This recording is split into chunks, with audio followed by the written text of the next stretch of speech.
Black Lives Matter. Depending on the color of your skin, your politics, or worldview, those three words can carry different meanings. Black Lives Matter means our lives matter too.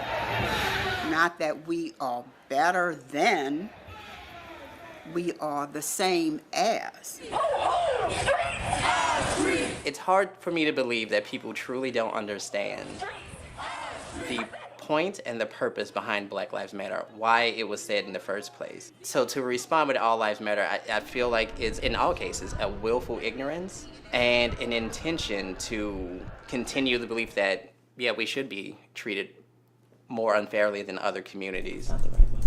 Meet David Baker and Renette Dejoie-Hall of the Louisiana Weekly, a locally black-owned newspaper that dates back to 1925. The paper's archives are housed at the Amistad Research Center on the campus of Tulane University. September 19th, 1925. Here's the Weekly's first issue from 1925 on microfilm.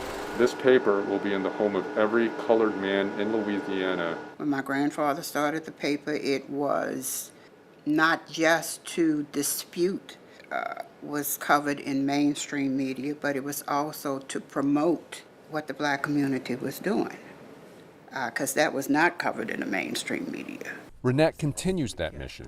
She's the president and publisher of the Louisiana Weekly. The black press across America, which we number about 200 now. We spoke up for, the African American community before there was anybody else to speak up for. Most of us know the Pythian building as a relatively new development with a food market on the bottom floor.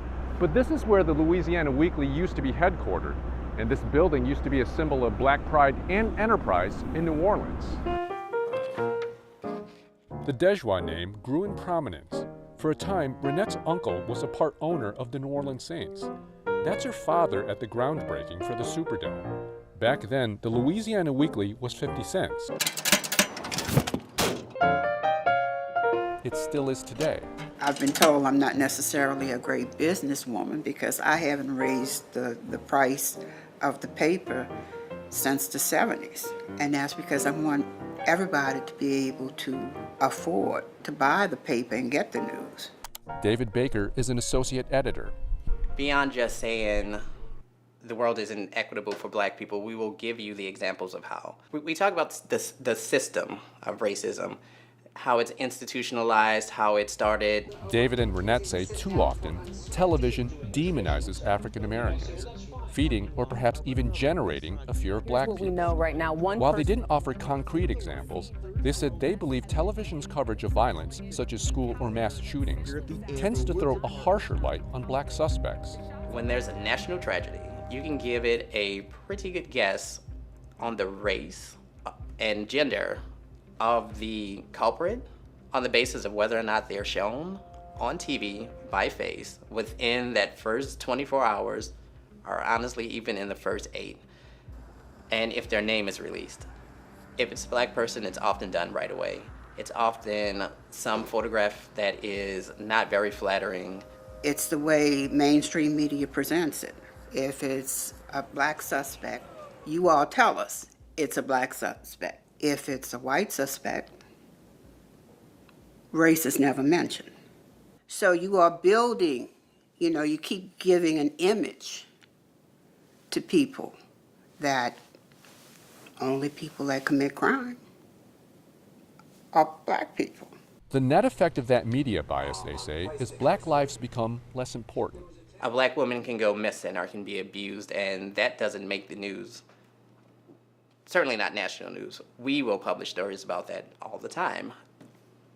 But nationally, it doesn't really happen. If a little white girl went missing, that'll be in a news cycle for weeks basically up until she's found. An issue that inevitably gets injected in the conversation about race is a phrase that's become controversial in itself: black on black crime.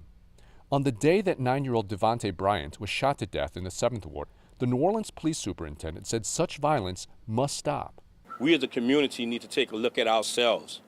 And what is it that we are doing? What is it that we are accepting as a norm that should not be accepted as a norm with this black on black violence? I don't really believe in the term black on black crime. It's not a term that I use because crime is crime.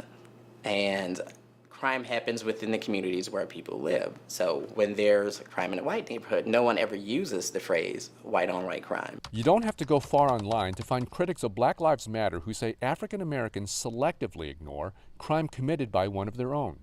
That's another misconception. The black community has always cared about black on black crime. And you would know that if you read the black press. If you went into the black community, you would know that. But nobody covers it. It doesn't fit the narrative of they are bad. They don't care. And I may be way out of bounds in asking you this, but are there moments and are there times you wish you weren't black? No, honestly, I've never wished that. I wish things were a bit better for us as a community, but honestly, I feel like being black is amazing. Just, it's exhausting, but it's also amazing, our culture, just the way that we interact with each other. Despite the Weekly's influence through the decades, Renette says the black community continues to face the same threats. Before the video of George Floyd, there was Rodney King. We march, nothing happens. We protest, nothing happens. We throw bricks, nothing happens, except we get arrested. One would think that we would move the needle, but as you just said, there was Rodney King, and nothing changed that much. After 6 weeks of testimony and a week of deliberation, the jury in the Rodney King beating case finally announced a decision today. We often fear what we don't understand. And perhaps mainstream media needs to better understand the issues in the black community. Day of the city looking like a war zone. Systemic racism within the costliest department. urban unrest in the U.S. Violate King's civil rights. And other communities of color for that matter. To do that, the media has to look at its own ranks. Do we need more minority reporters? Do we need more black news executives? Renette says to ignore those questions will only perpetuate a cycle of fear.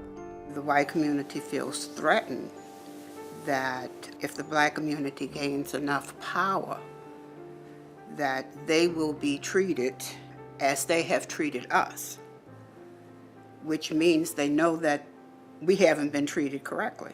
And, you know, we just want to be treated the same. We want equal opportunity. In such polarizing times, there are people who disagree with the Black Lives Movement. There are people who believe the racial disparities are manufactured by certain agendas or certain media. It is a luxury, and maybe even a privilege to make those claims. A privilege not everyone enjoys. Tan Trung, Eyewitness News.